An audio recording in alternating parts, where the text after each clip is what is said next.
দ্রুত হত্যা বন্ধ করতে হবে।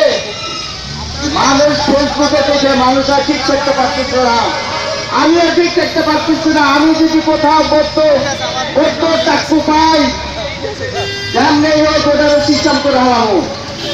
আমার মনে উচিত জন্ম নিছে, আমার মুসলমান ভাই ভাই মুসলমানের সব রক্ত এক। পৃথিবীর যে প্রান্তে থাকে মুসলমান সব এক রক্ত, এক মুসলমান এক মুসলমানের ভাই। মায়ের যে অবস্থা, যেভাবে পুজো মারতিছে, আগুনে ফেলে মারতিছে, ন্যাংটা করে কুপা কাজা মেরে এসতেছে, এইগুলা দৃশ্য দেখলে মানুষের মাথা ঠিক থাকে না। দয়া করে যেন বাংলাদেশ সরকার এদের প্রতি ব্যবস্থা নেয়। বাংলাদেশ সরকার যদি বলে যে তোমরা যদি এগুলো বন্ধ না করো, তাহলে আমরা বাধ্য হব ব্যবস্থা নিতে, তাহলেই কিন্তু এই সব গ্যাঞ্জাম থেমে যায়।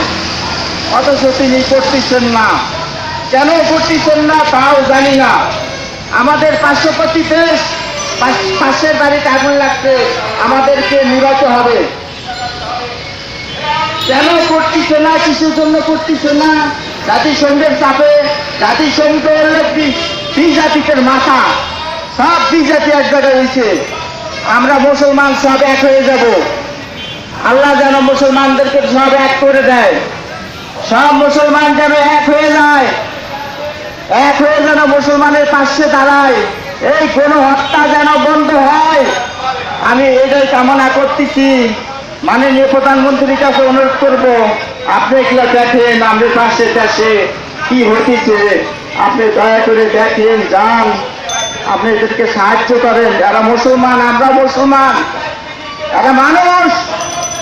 এই দেশের নাগরিক না হোক, অন্য দেশেরই হোক, ওরা মানুষ, আমি মানুষ, ওরা মুসলমান, আমি মুসলমান। মুসলমান ভাই ভাই, আপনি দয়া করে যেন এদের প্রতি ব্যবস্থা করেন। আমি আমার বক্তব্য শেষ করছি। আসসালামু আলাইকুম।